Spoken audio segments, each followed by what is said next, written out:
Agradecemos muito o convite, a possibilidade realmente de estar aqui neste ato pela terra, que é também por água, é por direitos e inclusive o direito da natureza, de existir. E então a gente quer saudar o senhor, Muito obrigado pelo convite, pela acolhida, senador Jacques Wagner, que preside a comissão, e também este ato, E os outros senadores, senadoras e membros da sociedade civil que aqui se encontram, artistas que hoje fizeram o Brasil se voltar para Brasília, com estes atos durante todo este dia e também uma parte da noite. Eu sou Dom Sebastião Lima Duarte, sou bispo de Caxias, no Maranhão, e dentro do território da Amazônia Legal, portanto, sou presidente da Comissão Episcopal para Ecologia Integral e Mineração da CNBB. Somos um grupo de 7 bispos, e cada bispo vem de uma região. Temos até o Dom Beto, que é lá da Bahia. Temos o bispo também que está atuando lá no Pernambuco, lá no Rio Grande do Sul, na Amazônia, no Pará. E é com muita satisfação, portanto, que a gente está aqui, Venho a esta audiência pública carregado com as preocupações que aflige a Conferência Episcopal Brasileira, bem como o Conselho de Higienista Missionário e também a Rede Eclesial Pan-Amazônica Repam Brasil.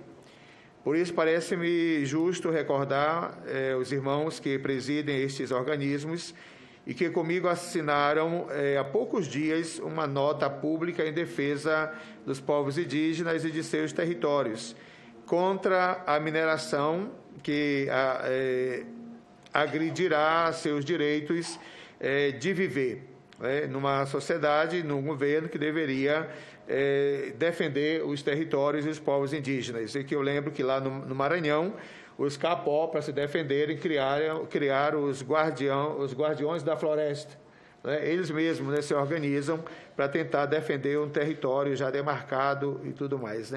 Dom Roque Paloski é quem, por meio do CIMI, do qual é presidente, acompanha mais de perto os povos indígenas. Dom Erwin, missionário há mais de 50 anos numa região de maior conflito da Amazônia, que preside a Repam Brasil, e o Dom Valmor Oliveira de Azevedo, presidente da CNBB, que este ano completa 70 anos de serviço à Igreja do Brasil, sempre em defesa da vida, da fé e da democracia.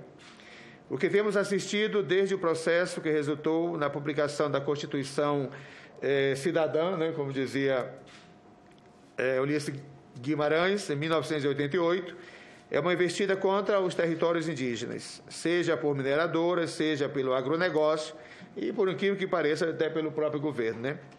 Nos últimos anos, o Parlamento brasileiro tem tentado permitir a mineração em territórios indígenas por meio dos projetos de Lei 490/2007 e 191, agora, de 2020, que se tornaram prioridades anunciados pelo governo federal no início deste ano legislativo.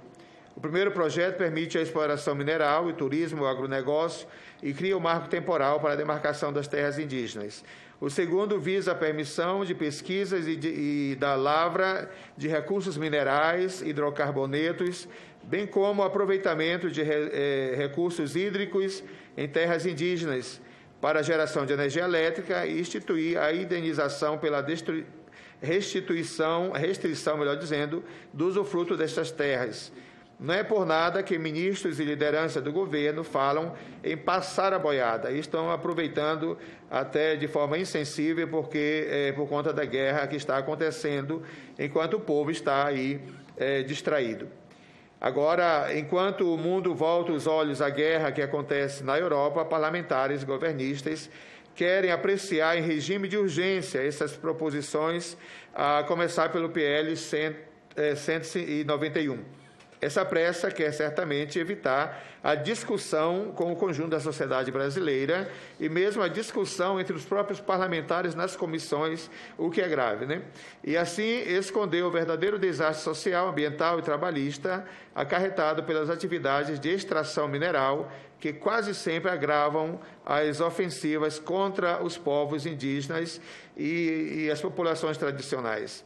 Reiteradamente, a CNBB tem manifestado sua preocupação com as iniciativas econômicas ligadas à mineração que querem alterar o território preservados em nosso país. O Papa Francisco tem insistido incansavelmente sobre o fato de que o ambiente humano e o ambiente natural estão profundamente interligados e que, portanto, a degradação de um é também a degradação do outro. O Papa e a CNBB têm convocado a todos os cristãos e cristãs para que protejam a vida, os povos originários e as florestas.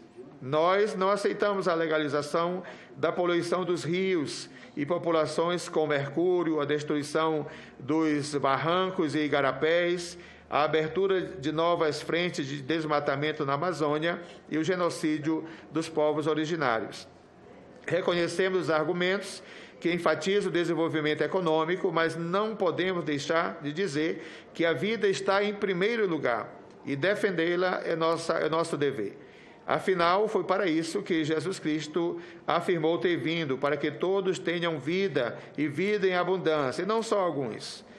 É por isso que hoje venho a esta audiência pública pedir que nenhuma iniciativa seja levada adiante sem o necessário amplo e restrito debate com o conjunto da sociedade brasileira, principalmente com os povos indígenas, que, bem informados, precisam decidir sobre os usos dos territórios que lhes são de direito.